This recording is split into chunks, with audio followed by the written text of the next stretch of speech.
ಎಲ್ರಿಗೂ ನಮಸ್ಕಾರ. ಜನಧ್ವನಿ ವಾಹಿನಿಯ ಸ್ಪರ್ಧಾತ್ಮಕ ಪರೀಕ್ಷೆಗಳ ಕಾರ್ಯಕ್ರಮಕ್ಕೆ ಸ್ವಾಗತ. ನಾನು ಶಿವಪ್ರಸಾದ್ ಎಸ್ ಬಿ, ಇತಿಹಾಸ ಸಹ ಪ್ರಾಧ್ಯಾಪಕರು, ಸರ್ಕಾರಿ ಕಲಾ ಕಾಲೇಜು, ಚಿತ್ರದುರ್ಗ. ಈ ಒಂದು ಸಂಚಿಕೆಯಲ್ಲಿ ನಿಮ್ಮ ಜೊತೆ ನಾನು ಮಾತಾಡಬೇಕು ಅಂತ ಇರೋ ವಿಷಯ, ಸ್ಪರ್ಧಾತ್ಮಕ ಪರೀಕ್ಷೆಗಳಿಗೆ ಇತಿಹಾಸ ವಿಷಯಕ್ಕೆ ಸಂಬಂಧಪಟ್ಟಂತಹ ಸಿದ್ಧತೆ ಮತ್ತು ಅದರ ಸ್ವರೂಪ ಯಾವ ರೀತಿ ಇರುತ್ತೆ ಅಂತ. ಇದು ಆ್ಯಕ್ಚುಲಿ ಹೇಳಬೇಕು ಅಂತಂದರೆ, ಈ ಚಾನಲ್ನವರು ಸ್ವಲ್ಪ ಇತಿಹಾಸದ ಬಗ್ಗೆ ಒಂದು ಸೀರೀಸ್ ಅಥವಾ ಸರಣಿ ಥರ ಮಾಡಿಕೊಡೋಕ್ಕಾಗುತ್ತಾ ಅಂತ ಕೇಳಿದ್ರು. ನಾನು ಹೂ ಅಂದ್ಬಿಟ್ಟೆ. ಬಟ್ ಆಮೇಲೆ ಅದು ಚಾಲೆಂಜ್ ಏನು ಅಂತ ನನಗೆ ಗೊತ್ತಾಗಿದ್ದು. ಇತಿಹಾಸ ವಿಷಯನ ನಾನು ಈ ಒಂದು 20-25 ನಿಮಿಷದಲ್ಲಿ ನಿಮ್ಮ ಜೊತೆ ಮಾತಾಡ್ತಾ ಹೋಗ್ಬಿಟ್ರೆ ಅದು ತಿಂಗಳಗಟ್ಟಲೆ ವರ್ಷಗಟ್ಟಲೆ ಆಗಿಬಿಡುತ್ತೆ. ಆ್ಯಂಡ್ ಅದು ಕೂಡ ಪೂರ್ತಿಯಾಗಿ ನಿಮಗೆ ಸಿಗುತ್ತಾ ಇಲ್ವೋ ಅನ್ನೋದು ನನಗೆ ಅಷ್ಟೊಂದು ನಂಬಿಕೆ ಇಲ್ಲ. ಹಾಗಾಗಿ ನಾನು ಸ್ವಲ್ಪ ಬೇರೆ ಥರ ಯೋಚನೆ ಮಾಡಿದ್ದೀನಿ. ಈಗ ಏನು ಅಂತಂದರೆ, ಈ ಸ್ಪರ್ಧಾತ್ಮಕ ಪರೀಕ್ಷೆಗಳಲ್ಲಿ ಸಾಮಾನ್ಯ ಜ್ಞಾನ ಅನ್ನೋ ಒಂದು ಪತ್ರಿಕೆ ಏನಿರುತ್ತೆ, ಅದರಲ್ಲಿ ಇತಿಹಾಸ ವಿಷಯಕ್ಕೆ ಸಂಬಂಧಪಟ್ಟಂತೆ ಯಾವ ರೀತಿ ಸಿದ್ಧತೆಯನ್ನು ಮಾಡ್ಕೊಳ್ಬೇಕು, ಅದರಲ್ಲೂ ವಿಶೇಷವಾಗಿ ಇತಿಹಾಸ ವಿಷಯ ಅಂದಾಗ ಅದರಲ್ಲಿ ಯಾವ್ಯಾವ ಅಂಶಗಳು ಅಡಕ ಆಗಿರ್ತವೆ, ಯಾವ ರೀತಿ ಇರುತ್ತೆ ಅದು, ಮತ್ತು ಯಾವ ಪರೀಕ್ಷೆಗೆ ಯಾವ ಮಟ್ಟದಲ್ಲಿ ಹಿಸ್ಟ್ರಿ ಅಥವಾ ಇತಿಹಾಸವನ್ನು ನೋಡಿಕೊಂಡ್ರೆ ಚೆನ್ನಾಗಿರುತ್ತೆ, ಇಷ್ಟು ಅಂಶಗಳನ್ನು ನಿಮ್ಮ ಮುಂದೆ ಒಂದು 3-4 ಸರಣಿಗಳಲ್ಲಿ 3-4 ಸಂಚಿಕೆಗಳಲ್ಲಿ ಒಂದೊಂದಾಗಿ ನಿಮ್ಮ ಮುಂದೆ ಪ್ರಸ್ತುತಪಡಿಸಬೇಕು ಅನ್ನೋ ಒಂದು ಉದ್ದೇಶ ಇದೆ ನನಗೆ. ಮೊದಲನೇದಾಗಿ ನಾನು ನಿಮಗೆ ಹೇಳಿಬಿಡ್ತೀನಿ. ಈಗೇನಾಗುತ್ತೆ, ಕಾಂಪಿಟೇಟಿವ್ ಎಕ್ಸಾಮ್ ಅಥವಾ ಒಂದು ಸ್ಪರ್ಧಾತ್ಮಕ ಪರೀಕ್ಷೆ, ಅದು PSI ಎಕ್ಸಾಮ್ ಆಗಿರಲಿ, PDO, village accountant, police constable, PSI ಮತ್ತು ಬೇರೆ ಬೇರೆ ನಾವೇನೋ ಗ್ರೂಪ್ C ಪೋಸ್ಟ್ಗಳು ಅಂತ ಕರಿತೀವಿ, ಅವನ್ನೂ ಒಳಗೊಂಡಂತೆ ಸಾಮಾನ್ಯ ಜ್ಞಾನ ಅನ್ನೋ ಒಂದು ಪತ್ರಿಕೆ ಕೊಡ್ತಾರೆ. ಆ ಪತ್ರಿಕೆಯಲ್ಲಿ ಪಠ್ಯಕ್ರಮ ಅಥವಾ ಸಿಲೆಬಸ್, ಆ ಸಿಲೆಬಸ್ಸಲ್ಲಿ ಏನೇನಿದೆ ಅಂದಾಗ Indian history and culture with special reference to Karnataka ಅಂತ ಕೊಡ್ತಾರೆ. ಆ್ಯಂಡ್ ಈವೆಂಟ್ಸ್ ದಟ್ ಫ್ರೇಮ್ಡ್ ಅದು ದಟ್ ಕನ್ಸ್ಟ್ರಕ್ಟೆಡ್ ಮಾಡರ್ನ್ ವರ್ಲ್ಡ್, ಈ ಥರ ಏನೋ ಒಂದಿಷ್ಟು ಕೊಟ್ಟಿರ್ತಾರೆ. ನಮ್ಗೆ ಇಲ್ಲಿ ಪ್ರಶ್ನೆ ಏನು ಬರುತ್ತೆ ಅಂತಂದರೆ, ಇಂಡಿಯನ್ ಹಿಸ್ಟರಿ ಅಂತ ಬಂದಾಗ ಎಲ್ಲಿಂದ ಎಲ್ಲಿವರೆಗೂ ನೋಡ್ಕೋಬೇಕು, ಏನನ್ನು ನೋಡ್ಕೋಬೇಕು, ಯಾವ ವಿಷಯಗಳನ್ನು ತೊಗೋಬೇಕಾಗತ್ತೆ, ಯಾವ್ಯಾವ ಟಾಪಿಕ್ಗಳನ್ನು ನಾವಿಲ್ಲಿ ನೋಡಬೇಕಾಗತ್ತೆ ಅನ್ನೋದು ಒಂದು ಕನ್ಫ್ಯೂಷನ್ ಇರುತ್ತೆ. ತುಂಬ ಸರಿ ನಾವು ಅದು ನೋಡ್ತೀವಿ, ಈ ಭಾರತದ ಇತಿಹಾಸ ಅಂತಂದರೆ ಅದರಲ್ಲಿ ಕರ್ನಾಟಕದ ಪ್ರಶ್ನೆಗಳು ಕೇಳಲ್ವಾ ಅಂತ ಕೆಲವರಿಗೆ ಡೌಟ್ ಇರುತ್ತೆ. ಕರ್ನಾಟಕದ ಇತಿಹಾಸ ಅಂತಂದರೆ ಎಲ್ಲಿಂದ ಎಲ್ಲಿವರೆಗೆ ಅನ್ನೋ ಒಂದು ಅನುಮಾನ ಇರುತ್ತೆ. ಹಾಗಾಗಿ ನಾನೀಗ ನಿಮಗೆ ಸ್ಪರ್ಧಾತ್ಮಕ ಪರೀಕ್ಷೆಗಳಲ್ಲಿ ಇತಿಹಾಸಕ್ಕೆ ಸಂಬಂಧಪಟ್ಟಂತೆ ಪ್ರಶ್ನೆಗಳನ್ನು ಎಲ್ಲೆಲ್ಲಿಂದ 2 ಆಯಾಮಗಳಲ್ಲಿ ನಿಮಗೆ ಹೇಳ್ತೀನಿ. ಎಲ್ಲೆಲ್ಲಿಂದ ಅಂದರೆ ಯಾವ ಅವಧಿಯಿಂದ ಯಾವ ಅವಧಿಯವರೆಗೆ ಕೇಳೋ ಸಾಧ್ಯತೆಗಳು ಇರುತ್ತೆ ಅನ್ನೋದನ್ನ ಒಂದು ಸಾರಿ ನಿಮಗೆ ಮನವರಿಕೆ ಮಾಡಿಕೊಡ್ತೀನಿ. ಎರಡನೇದಾಗಿ, ಇತಿಹಾಸ ಅಂತಂದರೆ ಅದು ಯಾವುದರ ಇತಿಹಾಸ ಮತ್ತು ಅದರ ಯಾವ ಮಟ್ಟದ ಇತಿಹಾಸ ಅನ್ನೋದ್ರ ಬಗ್ಗೆ ನಿಮ್ಗೆ 2 ಅಂತ ಹೇಳ್ತೀನಿ. ಮೊದಲನೇದಾಗಿ ನಿಮ್ಮ ಹತ್ರ ಒಂದು ಪೇಪರ್ ಪೆನ್ ಇತ್ತು ಅಂದರೆ ಇನ್ನೂ ಒಳ್ಳೆಯದೇ. ಒಂದು ಕಡೆಯಿಂದ ಹೇಳ್ತಾ ಹೋಗ್ತೀನಿ ನಿಮಗೆ. ಇತಿಹಾಸ, ಸಾಮಾನ್ಯ ಜ್ಞಾನ ಪತ್ರಿಕೆಯಲ್ಲಿ ಇತಿಹಾಸ ಅನ್ನೋ ವಿಷಯದ ಪ್ರಶ್ನೆಗಳನ್ನು ನಾವು ಎಕ್ಸ್ಪೆಕ್ಟ್ ಮಾಡಬೇಕಾದ್ರೆ ಅಥವಾ ನಿರೀಕ್ಷೆ ಮಾಡಬೇಕಾದಾಗ ನಾವು ಅದನ್ನು ಬ್ರಾಡಾಗಿ ಕೆಲವು ಭಾಗ ಮಾಡ್ಕೊಳ್ಳೋದಂತೆ. ಏನಂತ, ಮೊದಲನೇದಾಗಿ ಭಾರತದ ಇತಿಹಾಸ, ನಾನು ಹೇಳ್ತಾ ಇದ್ದು ಬ್ರಾಡ್ ಏರಿಯಾಸ್, ಭಾರತದ ಇತಿಹಾಸ. ಎರಡನೇದು ಕರ್ನಾಟಕದ ಇತಿಹಾಸ, ಕರ್ನಾಟಕದ ಇತಿಹಾಸ. ಮೂರನೇದಾಗಿ ಪ್ರಪಂಚದ ಇತಿಹಾಸ. ಪ್ರಪಂಚದ ಇತಿಹಾಸದಲ್ಲಿ ಪ್ರಮುಖವಾಗಿ ಯುರೋಪಿನ ಇತಿಹಾಸ, ಯುರೋಪಿನ ಇತಿಹಾಸ. ಅಂದರೆ ನಾವಿಲ್ಲಿ ಒಟ್ಟು 5 ಭಾಗಗಳು ಮಾಡೋಣಂತೆ. ಒಂದು ಭಾರತದ ಇತಿಹಾಸ, 2 ಕರ್ನಾಟಕದ ಇತಿಹಾಸ, 3ನೇದು ಪ್ರಪಂಚದ ಇತಿಹಾಸ, 4ನೇದು ಆಧುನಿಕ ಪ್ರಪಂಚದ ಇತಿಹಾಸ, 5ನೇದು ಪ್ರಾಚೀನ ನಾಗರಿಕತೆಗಳ ಇತಿಹಾಸ ಅಂತ 5 ಭಾಗ ಮಾಡ್ಕೊಳ್ಳೋಣ. ಈಗ ಇದರಲ್ಲಿ ಒಂದೊಂದಾಗಿ ನಾನು ನಿಮ್ಮ ಜೊತೆ ಮಾತಾಡ್ತಾ ಹೋಗ್ತೀನಿ, ಯಾವ ರೀತಿ ಈ ಪ್ರಶ್ನೆಗಳನ್ನು ಅಥವಾ ಯಾವ ವ್ಯಾಪ್ತಿಯಲ್ಲಿ ಪ್ರಶ್ನೆಗಳು ಬರುತ್ತೆ ಅಂತ. ಈ ಮೊದಲನೇ ಸಂಚಿಕೆಯಲ್ಲಿ ಬಹುಶಃ ನಾನು ನಿಮಗೆ ಭಾರತದ ಇತಿಹಾಸ ಮತ್ತು ಕರ್ನಾಟಕದ ಇತಿಹಾಸ ಮತ್ತು ಪ್ರಪಂಚದ ಇತಿಹಾಸ, ಈ 3ರಲ್ಲಿ ಇರ್ತಕ್ಕಂಥ ಭಾಗಗಳು ಯಾವ್ಯಾವು ಅಂತ ಹೇಳಿ ನೀವು ಅದನ್ನು ನಾವು ಒಂದು ಚೆಕ್ ಲಿಸ್ಟ್ ಥರ ಮಾಡ್ಕೊಳ್ರಿ, ಅದು ಒಂದು ಲಿಸ್ಟ್ ಥರ ಮಾಡ್ಕೊಳ್ರಿ. ನಾಳೆ ದಿನ ಎಕ್ಸಾಮ್ಗಳಿಗೆ ಓದ್ಕೊಳ್ತಾ ಇರಬೇಕಾದ್ರೆ ಈ ಟಾಪಿಕ್ಗಳು ಕವರ್ ಆಗಿದಾವ, ಇದು ನನಗೆ ಗೊತ್ತಿದೆಯಾ, ಇದನ್ನು ನಾನು ನೋಡ್ಕೊಂಡಿದ್ದೀನಾ, ಇಷ್ಟು ನಿಮಗೆ ಅದು ಒಂದು ರೀತಿ ಕ್ರಾಸ್ ಚೆಕ್ ಮಾಡ್ಕೊಳ್ಳೋದಕ್ಕೆ ಮತ್ತು ಒಂದ್ಸರಿ ನೀವು ಕನ್ಫರ್ಮ್ ಮಾಡ್ಕೊಳ್ಳೋದಕ್ಕೆ ಸುಲಭ ಆಗೋ ಥರ ಇರಲಿ ಅದು. ಮೊದಲನೇದಾಗಿ ನಾವು ಭಾರತದ ಇತಿಹಾಸ ಅಂತ ತೊಗೊಂಡಾಗ, ಭಾರತದ ಇತಿಹಾಸವನ್ನು ಮತ್ತೆ ನಾವದನ್ನು ಸಬ್ ಕ್ಲಾಸಿಫಿಕೇಷನ್ ಮಾಡ್ಕೊಳ್ಳೋಣಂತೆ. ಸಬ್ ಕ್ಲಾಸಿಫಿಕೇಷನ್ ಯಾವ ರೀತಿ? ಉತ್ತರ ಭಾರತದ ಇತಿಹಾಸ, ಪ್ರಾಚೀನ ಉತ್ತರ ಭಾರತದ ಇತಿಹಾಸ, ಪ್ರಾಚೀನ ಉತ್ತರ ಭಾರತದ ಇತಿಹಾಸ ಆರಂಭದಿಂದ ಮೌರ್ಯರವರೆಗೆ, ಆರಂಭದಿಂದ ಮೌರ್ಯರವರೆಗೆ, ಇದು ಒಂದು ಭಾಗ ಮಾಡ್ಕೊಳ್ಳಿ. ಪ್ರಾಚೀನ ಉತ್ತರ ಭಾರತದ ಇತಿಹಾಸ ಆರಂಭದಿಂದ ಮೌರ್ಯರವರೆಗೆ. ಆರಂಭದಿಂದ ಅಂದರೆ ಎಲ್ಲಿಂದ? ಬಹುಶಃ ಶಿಲಾಯುಗದಿಂದ, ಶಿಲಾಯುಗದಿಂದ. ಇದರಲ್ಲೇ ನಮಗೆ ಆಧಾರಗಳು ಮತ್ತು ಭೌಗೋಳಿಕ ಲಕ್ಷಣಗಳು ಕೂಡ ಸೇರಿಸ್ಕೊಂಬಿಡಿ. ಅಂದರೆ ಭಾರತದ ಭೌಗೋಳಿಕ ಲಕ್ಷಣಗಳು, ಭಾರತದ ಇತಿಹಾಸದ ಆಧಾರಗಳು, ಅದರ ಜೊತೆಗೆ ಶಿಲಾಯುಗದಿಂದ ಆರಂಭಿಸಿ ಮೌರ್ಯ ಸಾಮ್ರಾಜ್ಯದ ಸ್ಥಾಪನೆಯವರೆಗೆ, ಮೌರ್ಯ ಸಾಮ್ರಾಜ್ಯವನ್ನು ಒಳಗೊಂಡಂತೆ ಅಲ್ಲ, ಮೌರ್ಯ ಸಾಮ್ರಾಜ್ಯದ ಸ್ಥಾಪನೆಯವರೆಗೆ, ಇದು ಭಾಗ 1.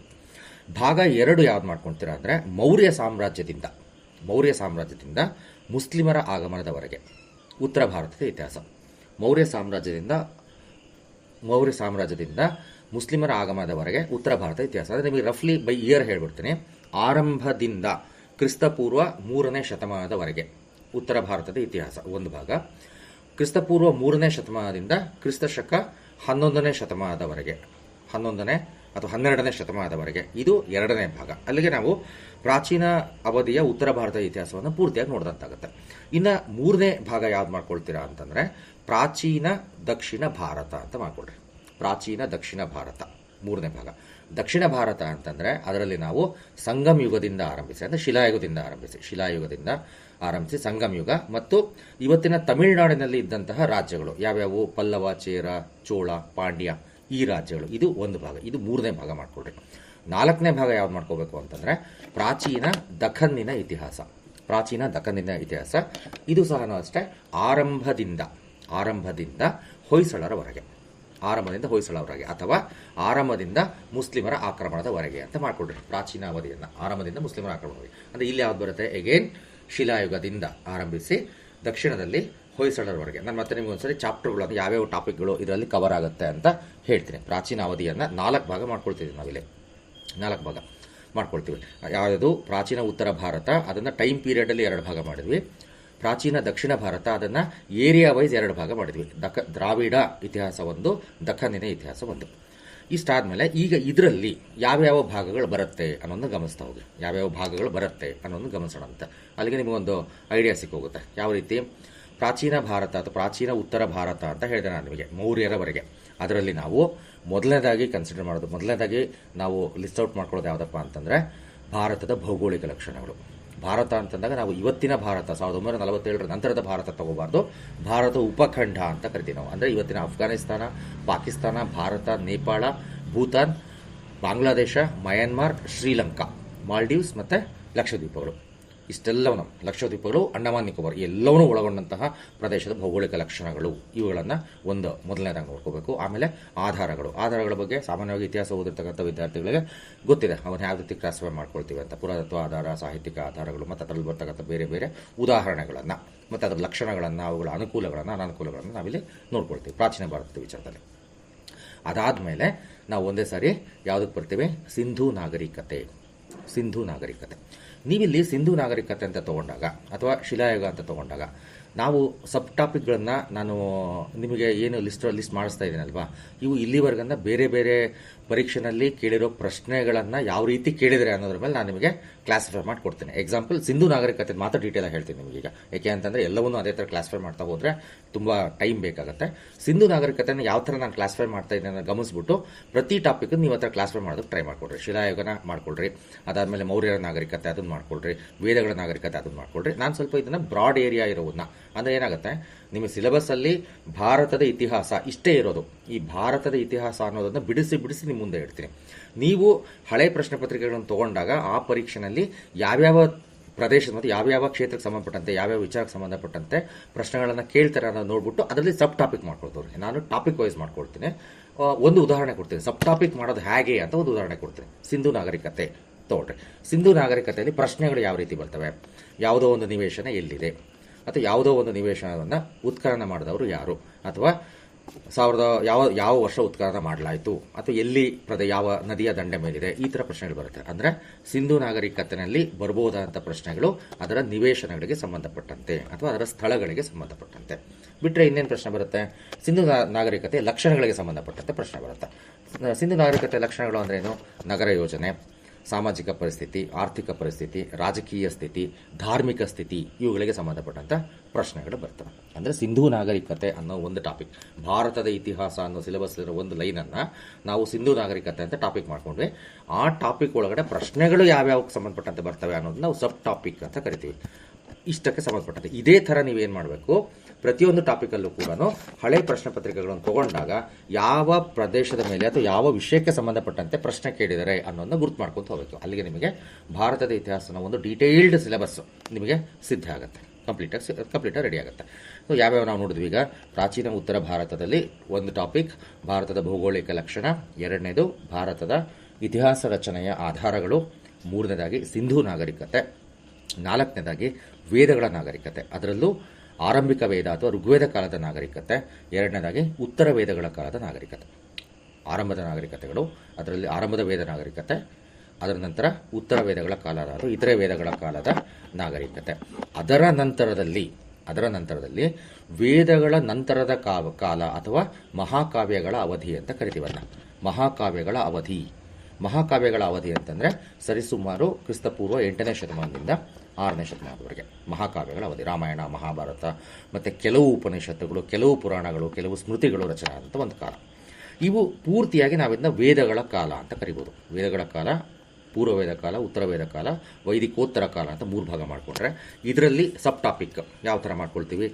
ವೈದಿಕ ಸಾಹಿತ್ಯಕ್ಕೆ ಸಂಬಂಧಪಟ್ಟಂತೆ, ಅಂದರೆ ಎಷ್ಟು ವೇದಗಳಿದ್ದಾವೆ, ಎಷ್ಟು ಉಪವೇದಗಳಿದ್ದಾವೆ, ಎಷ್ಟು ಪುರಾಣಗಳಿದ್ದಾವೆ, ಅದರಲ್ಲಿ ಪ್ರಮುಖ ಪುರಾಣಗಳು ಯಾವುವು, ಮತ್ತು ಕೆಲವು ಉಲ್ಲೇಖಗಳು ಬರ್ತವೆ ನಮಗೆ. ಎಕ್ಸಾಂಪಲ್ ಹೇಳೋದಾದರೆ ಭಾರತದ ಲಾಂಛನ, ಅದರ ಮೇಲೆ ಇರ್ತಕ್ಕಂಥ ಒಂದು ವಾಕ್ಯ ಸತ್ಯಮೇವ ಜಯತೆ. ಈ ಸತ್ಯಮೇವ ಜಯತೆ ವಾಕ್ಯವನ್ನು ಯಾವ ಕೃತಿಯಿಂದ ಆಯ್ದುಕೊಳ್ಳಲಾಗಿದೆ ಅಂತ. ಸರಿಯಾದ ಉತ್ತರ ಅಂತ ಮಂಡಕೋಪನಿಷತ್ತು. ಈ ಥರದಲ್ಲಿ ಪ್ರಶ್ನೆಗಳು ಬರುತ್ತೆ. ನಾವು ಇಲ್ಲಿ ಪ್ರಶ್ನೆಗಳು ಯಾವ ರೀತಿ ಬರ್ತವೆ ಅನ್ನೋದನ್ನು ಗಮನಿಸ್ಕೊಂಡು ಅದಕ್ಕೆ ತಕ್ಕಂತೆ ಸಿದ್ಧತೆ ಮಾಡ್ಕೋಬೇಕು. ಅವರು ಕೊಡೋದು ಒಂದೇ ಲೈನ್ ಭಾರತದ ಇತಿಹಾಸ ಅಂತ, ಅದರಲ್ಲಿ ನಮಗೆ ಏನು ಬೇಕು ಏನು ಬೇಡ ಅನ್ನೋದನ್ನ ನಾವು ಆ ಥರ ಚೂಸ್ ಮಾಡ್ಕೋಬೇಕಾಗುತ್ತೆ. ವೇದಗಳು, ಅದಕ್ಕೆ ಸಂಬಂಧಪಟ್ಟಂಥ ಗ್ರಂಥಗಳು ಅಥವಾ ಕೃತಿಗಳು, ನಂತರದಲ್ಲಿ ವೈದಿಕ ಅವಧಿಯ ರಾಜಕೀಯ, ವೈದಿಕ ಅವಧಿಯ ಸಾಮಾಜಿಕ ಸ್ಥಿತಿ, ವೈದಿಕ ಅವಧಿಯ ಸಂಸ್ಕೃತಿ, ವೈದಿಕ ಅವಧಿಯ ಕೊಡುಗೆಗಳು, ವೈದಿಕ ಅವಧಿಯ ಆರ್ಥಿಕತೆ, ಈ ರೀತಿ ಸಬ್ ಟಾಪಿಕ್ಗಳನ್ನ ನಾವು ಮಾಡ್ಕೊತ ಹೋಗ್ಬೋದು. ಸೊ ಸಿಂಧೂ ನಾಗರಿಕತೆಯ ಸಬ್ ಟಾಪಿಕ್ಗಳನ್ನ ನಿಮಗೆ ಪರಿಚಯ ಮಾಡಿಕೊಟ್ಟೆ, ವೇದಗಳ ಅವಧಿಯ ಸಬ್ ಟಾಪಿಕ್ಗಳನ್ನ ನಿಮಗೆ ಪರಿಚಯ ಮಾಡಿಕೊಟ್ಟೆ. ಇದೇ ಥರ ಇಲ್ಲಿಂದ ಮುಂದೆ ಪ್ರತಿ ಟಾಪಿಕ್ಗೂ ಕೂಡ ನೀವು ಬೇರೆ ಹಳೆ ಪ್ರಶ್ನೆ ಪತ್ರಿಕೆಗಳು ತೊಗೊಂಡಾಗ ಅದ್ರಲ್ಲಿ ಸಬ್ ಟಾಪಿಕ್ ನೀವು ಕ್ರಿಯೇಟ್ ಮಾಡ್ತಾ ಹೋಗ್ರಿ. ನಾನು ಜಸ್ಟ್ ಈಗ ಟಾಪಿಕ್ಗಳನ್ನ ಕಂಟಿನ್ಯೂ ಮಾಡ್ತಾ ಹೋಗ್ಬಿಡ್ತೀನಿ. ಪ್ರಾಚೀನ ಉತ್ತರ ಭಾರತದಲ್ಲಿ ವೈದಿಕ ಅವಧಿಗೆ ನಂತರದಲ್ಲಿ, ವೈದಿಕ ಅವಧಿ ಮತ್ತು ಮಹಾಕಾವ್ಯಗಳ ಅವಧಿ ನಂತರದಲ್ಲಿ ನಮಗೆ ಕಂಡುಬರೋದು ಕ್ರಿಸ್ತಪೂರ್ವ 6ನೇ ಶತಮಾನ ಅಥವಾ ಹೊಸ ಧರ್ಮಗಳ ಅವಧಿ. ಈ ಹೊಸ ಧರ್ಮಗಳ ಅವಧಿಯಲ್ಲಿ ಸಾಮಾನ್ಯವಾಗಿ ನಾವು ಗಮನಿಸೋದು ಜೈನ ಧರ್ಮ ಮತ್ತು ಬೌದ್ಧ ಧರ್ಮ ಎರಡನ್ನ. ಜೈನ ಧರ್ಮ ಮತ್ತು ಬೌದ್ಧ ಧರ್ಮ ಅಷ್ಟನ್ನ ಮಾತ್ರ ಅಲ್ಲ, ಅದ್ರ ಜೊತೆ ಬೇರೆ ಬೇರೆ ಸಣ್ಣ ಪುಟ್ಟ ಧರ್ಮಗಳು, ಸರಿಸುಮಾರು 64 ಧರ್ಮಗಳು, 64 ನಂಬಿಕೆಗಳು ಅಲ್ಲಿ ಸೃಷ್ಟಿಯಾದವು. ಆಜೀವಕ ಪಂಥ, ಭಾಗವತ ಪಂಥ, ಈ ಥರ ಬೇರೆ ಬೇರೆವು. ಸೊ ನೆಕ್ಸ್ಟ್ ಚಾಪ್ಟರ್ ನೀವು ನೋಡ್ಕೋಬೇಕಾದ್ರೆ ಯಾವುದು ಅಂದರೆ ಕ್ರಿಸ್ತಪೂರ್ವ 6ನೇ ಶತಮಾನದ ಅವಧಿ ಯಾವುದು ಅಂತ. ಅದರ ನಂತರದಲ್ಲಿ ನೋಡ್ಕೋಬೇಕಾಗಿರೋದು ಮಹಾಜನಪದಗಳು ಮತ್ತು ಗಣರಾಜ್ಯಗಳ ಅವಧಿ. ಮಹಾಜನಪದಗಳು ಮತ್ತು ಗಣರಾಜ್ಯಗಳ ಅವಧಿ. ಅಲ್ಲಿಗೆ ನಾವು ಪ್ರಾಚೀನ ಉತ್ತರ ಭಾರತ ಇದಕ್ಕೆ ಸಂಬಂಧಪಟ್ಟ ಟಾಪಿಕ್ಗಳನ್ನು ಲಿಸ್ಟ್ ಮಾಡಿದಂತಾಯಿತು. ಈಗ ಬರೋಣಂತೆ ಪ್ರಾಚೀನ ಉತ್ತರ ಭಾರತ ನಂತರದ 2ನೇ ಭಾಗ ಅಂತ ಹೇಳಿದ್ನಲ್ಲ, ಅದು ಎಲ್ಲಿಂದ? ಮೌರ್ಯ ಸಾಮ್ರಾಜ್ಯದಿಂದ ಮುಸ್ಲಿಮರ ಆಗಮನದವರೆಗೆ, ಮುಸ್ಲಿಮರ ಆಕ್ರಮಣದವರೆಗೆ, ಅಂದರೆ 12ನೇ ಶತಮಾನದವರೆಗೆ. ಅದರಲ್ಲಿ ಯಾವ್ಯಾವ ನೋಡ್ಕೊಳ್ತೀವಿ? ಒಂದು, ಮೌರ್ಯರ ಕಾಲದ ಭಾರತ ಅಥವಾ ಮೌರ್ಯ ಸಾಮ್ರಾಜ್ಯ. ಅದರಲ್ಲಿ ಚಂದ್ರಗುಪ್ತ ಮೌರ್ಯ, ಬಿಂಬಿಸಾರ, ಅಶೋಕನ ಶಾಸನಗಳು, ಮೌರ್ಯ ಕಾಲದ ಆಡಳಿತ, ಮೌರ್ಯರ ಕಾಲದ ಸಂಸ್ಕೃತಿ, ಆರ್ಥಿಕತೆ ಆ್ಯಂಡ್ ಸೊ ಎಲ್ಲವೂ ಕೂಡ ಈ ಥರ ನೋಡ್ರಿ ನೀವು. ಮೌರ್ಯರ ಕಾಲ, ನಂತರ ಮೌರ್ಯೋತ್ತರ ಕಾಲ, ಮೌರ್ಯರ ನಂತರದ ಕಾಲ. ಮೌರ್ಯರ ನಂತರದ ಕಾಲದಲ್ಲಿ ನಾವು ಭಾರತವನ್ನು 3 ಭಾಗ ಮಾಡ್ತೀವಿ. ಭಾರತವನ್ನು 3 ಭಾಗ ಮಾಡ್ಕೊಳ್ತೀವಿ. ಒಂದು ವಾಯುವ್ಯ ಭಾರತ, ಅಂದರೆ ಇವತ್ತಿನ ಪಾಕಿಸ್ತಾನದ ಪ್ರದೇಶಗಳು. ಇನ್ನೊಂದು ಪೂರ್ವ ಭಾರತ, ಅಂದರೆ ಇವತ್ತಿನ ಪಾಟಲಿಪುತ್ರದ ಪ್ರದೇಶಗಳು. ಮತ್ತೊಂದು ದಕ್ಷಿಣ ಭಾರತ. 3 ಭಾಗಗಳು ಮಾಡ್ಕೊಳ್ತೀವಿ. ಅಂದರೆ ಮೌರ್ಯೋತ್ತರ ಭಾರತದಲ್ಲಿ, ವಾಯುವ್ಯ ಭಾರತದಲ್ಲಿ ನಾವು ಕಾಣೋದು ಶಕ ಕ್ಷತ್ರಪರು, ಕುಶಾನರು, ಇಂಡೋ ಗ್ರೀಕರು, ಪಹಲವರು, ಇವರನ್ನು ನಾವು ಕಾಣ್ತೇವೆ. ಅದೇ ರೀತಿ ಪೂರ್ವದಲ್ಲಿ ನಾವು ಕಾಣೋದು ಶುಂಗರು, ಕಣ್ವರು ಮತ್ತು ಚೇದಿಗಳು. ನಂತರ ದಕ್ಷಿಣ ಭಾರತದ ಕಡೆ ಬಂದಾಗ ಸಂಗಮ ಯುಗ, ಶಾತವಾಹನ ಇವರೆಲ್ಲ ಬರುತ್ತೆ. ಅದು ನಾವು ಇನ್ನೊಂದು ಪಾರ್ಟಲ್ಲಿ ನೋಡೋಣ. ಇನ್ನೊಂದು ಪಾರ್ಟಲ್ಲಿ ಇದು ಮೌರ್ಯರ ನಂತರದ ಭಾರತಕ್ಕೆ ಸಂಬಂಧಪಟ್ಟಂಥ ಟಾಪಿಕ್ಗಳು. ಅದಾದಮೇಲೆ ನಾವು ಕಾಣೋದು ಗುಪ್ತರ ಅವಧಿ ಅಥವಾ ಗುಪ್ತ ಸಾಮ್ರಾಜ್ಯ. ಗುಪ್ತ ಸಾಮ್ರಾಜ್ಯದಲ್ಲಿ ಅವರ ರಾಜಕೀಯ ಇತಿಹಾಸ, ಸಮಾಜ, ಸಂಸ್ಕೃತಿ, ಸಾಹಿತ್ಯ, ಕಲೆ ಮತ್ತು ವಾಸ್ತುಶಿಲ್ಪ, ವಿಜ್ಞಾನ ಇವೆಲ್ಲವೂ ಕೂಡ ನಾವು ನೋಡ್ಕೊಳ್ತೀವಿ. ಅದಾದಮೇಲೆ ಗುಪ್ತ ನಂತರದ ಭಾರತ, ಗುಪ್ತರದ ನಂತರದ ಅವಧಿಯ ಭಾರತ. ಇದರಲ್ಲಿ ನಾವು ಪ್ರಮುಖವಾಗಿ 3 ಭಾಗ ಮಾಡ್ಕೊಳ್ತೇವೆ. ಒಂದು, ವರ್ಧನರು, ಉತ್ತರ ಭಾರತದಲ್ಲಿ ಏಳಿಗೆ ಬಂದಂಥ ವರ್ಧನರು. ವರ್ಧನರ ನಂತರದಲ್ಲಿ ಉತ್ತರ ಭಾರತದಲ್ಲಿ ಏಳಿಗೆಗೆ ಬಂದಂತಹ ರಜಪೂತ ರಾಜವಂಶಗಳು. ರಜಪೂತ ರಾಜವಂಶಗಳಲ್ಲಿ ಚೌಹಾನ, ಸೋಲಂಕಿ, ಪ್ರತಿಹಾರ, ಪಾರಮಾರ, ಈ ಥರ ರಾಜವಂಶಗಳನ್ನು ನಾವು ಕಾಣ್ತೇವೆ. ಅದೇ ರೀತಿ ಪೂರ್ವ ಭಾರತದಲ್ಲಿ ಸೇನರು, ಪಾಲರು ಇವರನ್ನು ನಾವು ಕಾಣ್ತೇವೆ. ಇಲ್ಲಿ ಮೌರ್ಯರ ಗುಪ್ತರ ನಂತರದ ಭಾರತದಲ್ಲಿ. ಇದು ಇನ್ನೊಂದು ಟಾಪಿಕ್ ಆಗುತ್ತೆ. ಅದಾದಮೇಲೆ ಮುಸ್ಲಿಮರ ಆಗಮನ ಅಥವಾ ಮುಸ್ಲಿಮರ ಆಕ್ರಮಣಗಳು, ಇದು ಕೂಡ ಗುಪ್ತರ ನಂತರದ ಅವಧಿಯಲ್ಲಿ ನಾವು ಕನ್ಸಿಡರ್ ಮಾಡ್ತೇವೆ. ಇದರಲ್ಲಿ ಯಾವ್ಯಾವ ನೋಡ್ತೇವೆ ಅಂದರೆ ಭಾರತದ ಮೇಲೆ ಅರಬ್ಬರ ದಾಳಿಗಳು ಒಂದು, ಭಾರತದ ಮೇಲೆ ಮೊಹಮ್ಮದ್ ಘಜ್ನಿಯ ದಾಳಿಗಳು 2, ಭಾರತದ ಮೇಲೆ ಮೊಹಮ್ಮದ್ ಘೋರಿಯ ದಾಳಿಗಳು 3.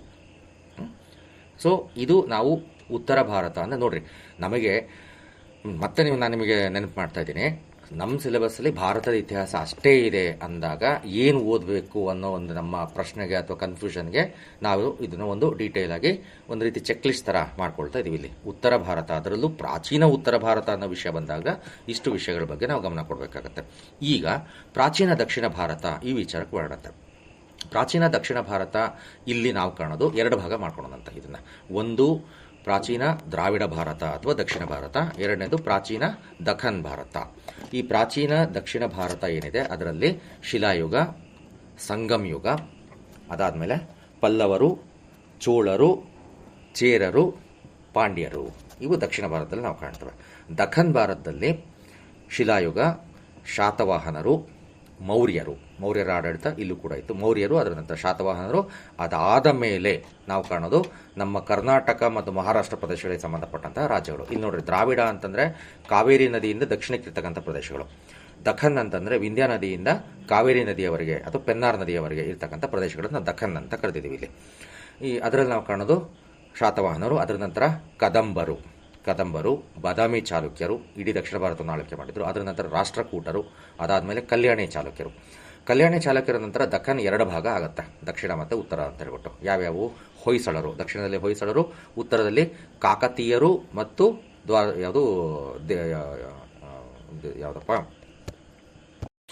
ದೇವಗಿರಿಯ ಯಾದವರು ಅಥವಾ ಸೇವಣರು. ಈ ರೀತಿ ಇದನ್ನು ಎಲ್ಲಿವರೆಗೂ ತಗೊಳ್ತೀವಿ ಅಂದರೆ 1198ರಿಂದ ಅಲಾವುದ್ದೀನ್ ಖಿಲ್ಜಿ ದಕ್ಷಿಣ ಭಾರತದ ಮೇಲೆ ದಾಳಿ ಮಾಡಿ ಒಂದೊಂದೇ ಪ್ರದೇಶಗಳನ್ನು ವಶಪಡಿಸ್ಕೊಳ್ತಾ ಬಂದು ಅದರ ಮೇಲೆ ಉತ್ತರ ಭಾರತದ ಒಂದು ಪ್ರಾಬಲ್ಯತೆಯನ್ನು ಸ್ಥಾಪನೆ ಮಾಡ್ತಾನೆ. ಅಲ್ಲಿವರೆಗನ್ನ ನಾವು ಪ್ರಾಚೀನ ಭಾರತದ ಅವಧಿ ಅಂತಂದರೆ ನಾವು ಪರಿಗಣಿಸ ಮಾಡೋಕ್ಕಾಗುತ್ತೆ. ಇಷ್ಟು ಈಗ ಉತ್ತರ ಭಾರತ ಮತ್ತು ದಕ್ಷಿಣ ಭಾರತ, ಅದರಲ್ಲಿ ವಿಶೇಷವಾಗಿ ಪ್ರಾಚೀನ ಅವಧಿಗೆ ಸಂಬಂಧಪಟ್ಟಂತೆ ಉತ್ತರ ಭಾರತ ಮತ್ತು ದಕ್ಷಿಣ ಭಾರತಕ್ಕೆ ಸಂಬಂಧಪಟ್ಟಂತೆ ನಾವು ಗಮನಿಸಬೇಕಾಗಿರುವಂಥ ವಿಷಯಗಳು. ಹಾಗಾದರೆ ನಮಗೆ ಇಲ್ಲಿ ಇನ್ನೊಂದು ಪ್ರಶ್ನೆ ಬರುತ್ತೆ, ಇದರಲ್ಲಿ ಯಾವ ಮಟ್ಟಕ್ಕೆ ಓದ್ಕೋಬೇಕು? ಎಲ್ಲವನ್ನೂ ಓದ್ಕೋಬೇಕಾ? ಎಲ್ಲವನ್ನೂ ಡೀಟೇಲಾಗಿ ನೋಡ್ಕೋಬೇಕಾ? ಎಲ್ಲವನ್ನೂ ಪ್ರತಿಯೊಂದು pin to pin, point to point ನೋಡ್ಕೊತ ಹೋಗಬೇಕಾ ಅನ್ನೋ ಪ್ರಶ್ನೆ ಬರುತ್ತೆ. ಇದಕ್ಕೆ ಉತ್ತರ, ನೀವು ಯಾವ ಪರೀಕ್ಷೆಗೆ ಪ್ರಿಪೇರ್ ಆಗ್ತಾ ಇದ್ದೀರೋ ಅದರ ಹಳೆ ಪ್ರಶ್ನೆ ಪತ್ರಿಕೆಗಳನ್ನು ನೋಡಿ. ಹಳೆ ಪ್ರಶ್ನೆ ಪತ್ರಿಕೆಯಲ್ಲಿ ಯಾವ ರೀತಿಯ ಮತ್ತು ಯಾವ ಮಟ್ಟದ ಪ್ರಶ್ನೆಗಳು ಕೇಳಿದಾರೋ ಪ್ರತಿ ಟಾಪಿಕಲ್ಲೂ ಅಷ್ಟೇ ಪ್ರಿಪೇರ್ ಆದರೂ ಸಾಕು. ಎಕ್ಸಾಂಪಲ್, ಈಗ ಪೊಲೀಸ್ ಕಾನ್ಸ್ಟೇಬಲ್ ಪರೀಕ್ಷೆ ತಗೊಳ್ಳೋಂತೆ, ಅದರಲ್ಲಿ ಬಾದಾಮಿ ಚಾಲುಕ್ಯ ವಂಶದ ಸ್ಥಾಪಕ ಯಾರು ಅಂತ ಕೇಳಿರ್ತಾರೆ ಅಂತ ಅನ್ಕೊಳ್ಳೋಣಂತೆ. ಇನ್ನೊಂದರಲ್ಲಿ ರಾಷ್ಟ್ರಕೂಟರ ಕೊನೆಯ ಅರಸ ಯಾರು ಅಂತ ಕೇಳಿರ್ತಾರೆ ಅಂತ ಅನ್ಕೊಳ್ಳೋಣಂತೆ.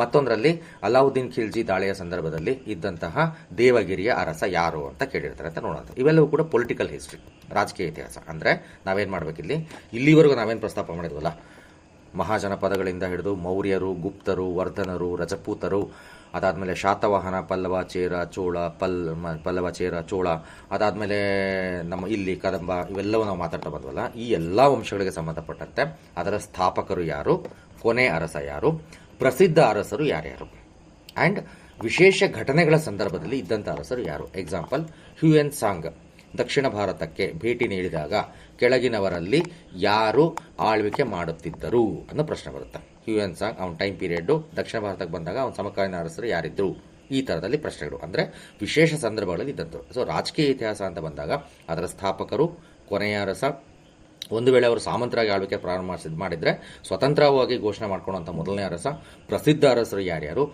ಆ್ಯಂಡ್ ಇನ್ನು ನೆಕ್ಸ್ಟ್ ಲೆವೆಲಲ್ಲಿ ಅವರ ಆಳ್ವಿಕೆಯ ಅವಧಿ ಯಾವುದು, ಇನ್ನು ಕೆಲವು ಸಂದರ್ಭದಲ್ಲಿ ಅವರ ಆಸ್ಥಾನದಲ್ಲಿದ್ದಂತಹ ವಿದ್ವಾಂಸರು ಯಾರು ಅಥವಾ ಸೇನಾಪತಿ ಯಾರು, ಈ ಥರದ ಪ್ರಶ್ನೆಗಳನ್ನು ಕೂಡ ನಾವಿಲ್ಲಿ ಎಕ್ಸ್ಪೆಕ್ಟ್ ಮಾಡ್ಬೋದು.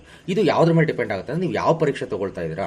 ನಾನು ಜನರಲ್ ಆಗಿ ಹೇಳೋಕ್ಕಾಗಲ್ಲ ಇದನ್ನ, ಯಾಕೆಂದರೆ ಪೊಲೀಸ್ ಕಾನ್ಸ್ಟೇಬಲ್ ಪರೀಕ್ಷೆನಲ್ಲಿ ಕೇಳೋ ಡೆಪ್ತೆ ಬೇರೆ, SI ಎಕ್ಸಾಮಲ್ಲಿ ಕೇಳೋ ಡೆಪ್ತೆ ಬೇರೆ. ನೀವು ಯಾವುದಕ್ಕೆ ಪ್ರಿಪೇರ್ ಆಗ್ತಿದ್ದೀರಾ ಅನ್ನೋದನ್ನು ಗಮನದಲ್ಲಿಟ್ಟುಕೊಂಡು ಅದರ ಹಿಂದಿನ 3-4 ಪ್ರಶ್ನೆ ಪತ್ರಿಕೆಗಳನ್ನು ನೀವು ತೆಗೆದು ನೋಡಿದ್ರೆ ನಿಮಗೆ ಒಂದು ಅಂದಾಜು ಸಿಗುತ್ತೆ ಯಾವ ಮಟ್ಟಕ್ಕೆ ಪ್ರಿಪೇರ್ ಆಗಬೇಕು ಅಂತ. ಸೊ ಈಗ ನಾನು ಭಾರತದ ಇತಿಹಾಸಕ್ಕೆ ಸಂಬಂಧಪಟ್ಟಂತೆ ಪ್ರಾಚೀನ ಭಾರತದ ಅವಧಿಯಲ್ಲಿ ಯಾವ್ಯಾವ ವಿಷಯಗಳ ಬಗ್ಗೆ ಗಮನ ಹರಿಸಬೇಕು ಅನ್ನೋದ್ರ ಬಗ್ಗೆ ನಾನು ನಿಮಗೆ ಹೇಳ್ತಾ ಬಂದೆ. ಈ ಒಂದು ಸಂಚಿಕೆ ಸಮಯ ಹತ್ತತ್ರ ಆಗ್ತಾ ಬರ್ತಾ ಇದೆ ಮತ್ತು ಈ ಒಂದು ಸರಣಿ ಮುಂದುವರಿಯುತ್ತೆ. ಇನ್ನು ಮುಂದಿನ ಸಂಚಿಕೆಗಳಲ್ಲಿ ನಾನು ನಿಮಗೆ ಭಾರತದ ಇತಿಹಾಸದಲ್ಲಿ ಉಳಿದಂತಹ ಭಾಗಗಳಲ್ಲಿ ಕಂಡುಬರ್ತಕ್ಕಂಥ ಪ್ರಮುಖ ವಿಚಾರಗಳು ಯಾವ್ಯಾವು, ನಂತರ ಕರ್ನಾಟಕದ ಇತಿಹಾಸದಲ್ಲಿ ಕಂಡುಬರ್ತಕ್ಕಂಥ ಪ್ರಮುಖ ವಿಷಯಗಳು ಯಾವುವು, ಆಮೇಲೆ ವಿಶ್ವ ಇತಿಹಾಸದಲ್ಲಿ ಕಂಡುಬರ್ತಕ್ಕಂಥ ಪ್ರಮುಖ ಭಾಗಗಳು ಮತ್ತು ಯಾವ್ಯಾವ ವಿಷಯಗಳನ್ನು ನಾವು ಅಭ್ಯಾಸ ಮಾಡಬೇಕು ಅನ್ನೋ ಒಂದು ಕಂಪ್ಲೀಟ್ ಲಿಸ್ಟ್ ನಿಮ್ಮ ಮುಂದೆ ಇಡ್ತೀನಿ. ನೀವು ಆ ಲಿಸ್ಟ್ ಮಾಡಿಕೊಂಡು ನೀವು ಯಾವ ಪರೀಕ್ಷೆಯಲ್ಲಿ ಅಪಿಯರ್ ಆಗಬೇಕಂತಿದ್ರೆ, ಯಾವ ಪರೀಕ್ಷೆಯಲ್ಲಿ ಪಾರ್ಟಿಸಿಪೇಟ್ ಮಾಡಬೇಕು ಅಂತ ಇದ್ದೀರಾ ಅನ್ನೋದನ್ನು ಗಮನದಲ್ಲಿಟ್ಟುಕೊಂಡು ಅದರ ಹಳೆ ಪ್ರಶ್ನೆ ಪತ್ರಿಕೆಗಳಲ್ಲಿ ಯಾವ ಟಾಪಿಕ್ ಬೇಕಾಗುತ್ತೆ, ಯಾವ ಟಾಪಿಕ್ ಬೇಡ ಅನ್ನೋದನ್ನು ಸ್ವಲ್ಪ ಗಮನ ಇಟ್ಟು ನೀವು ಪ್ರಿಪೇರ್ ಆಗಿ ಕಂಪ್ಲೀಟ್ ಕಾನ್ಫಿಡೆನ್ಸನ್ನು ತಗೊಳ್ಳಿ.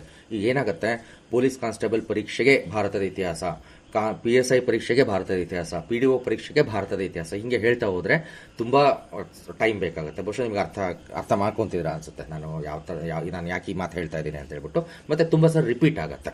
ಆ ರಿಪಿಟೇಷನ್ ಅವಾಯ್ಡ್ ಮಾಡೋಣಂತೆ ಮೊದಲನೇದಾಗಿ ನಾವೊಂದು ಕಂಪ್ಲೀಟ್ ಮೆನು, ನಾವೇನು ಹೋಟ್ಲಿಗೆ ಹೋದಾಗ ಒಂದು ಮೆನು ಅಂತ ಕರಿತೀವಲ್ವಾ, ಆ ಥರ ಒಂದು ಮೆನು ರೆಡಿ ಮಾಡ್ಕೊಂಡು ಕೂತ್ಬಿಡೋಣ. ಇಂಡಿಯನ್ ಹಿಸ್ಟ್ರಿ ಅಂದರೆ ಇಷ್ಟಿರುತ್ತೆ, ಕರ್ನಾಟಕ ಹಿಸ್ಟ್ರಿ ಅಂದರೆ ಇಷ್ಟಿರುತ್ತೆ, ವರ್ಲ್ಡ್ ಹಿಸ್ಟ್ರಿ ಅಂದರೆ ಇಷ್ಟಿರುತ್ತೆ ಅಂತ ಒಂದು ಮೆನು ಮಾಡ್ಕೊಂಡ್ಬಿಡೋಂತೆ. ಅದಾದಮೇಲೆ ನಮಗೆ ಬೇಕಾದಂತೆ ನಾವು ಅದನ್ನು ಡಿಸೈನ್ ಮಾಡ್ಕೊಳ್ಳೋಣ. ಇದ್ರ ಬಗ್ಗೆ ಕೂಡ ನಾನು ಮುಂದಿನ ಸಂಚಿಕೆಗಳಲ್ಲಿ ನಿಮ್ಮ ಜೊತೆ ಮಾತಾಡ್ತೀನಿ. ಅಂಡ್ ಯಾವ ರೀತಿ ಪ್ರಿಪೇರ್ ಆಗಬೇಕು ಅನ್ನೋದ್ರ ಬಗ್ಗೆ ಕೂಡ ನಾನು ಹಂತವಾಗಿ ನಿಮ್ಮ ಜೊತೆ ಮಾತಾಡ್ತೀನಿ. ಬಹುಶಃ ಈ ಸರಣಿ ಮುಂದುವರಿತಾ ಇರುತ್ತೆ. ನಾನು ಕಾಲಕ್ಕೆ ನಿಮ್ಮ ಮುಂದೆ ಬರ್ತಾ ಇರ್ತೀನಿ, ನಿಮ್ಮ ಜೊತೆ ಮಾತಾಡ್ತಾ ಇರ್ತೀನಿ. ಧನ್ಯವಾದಗಳು.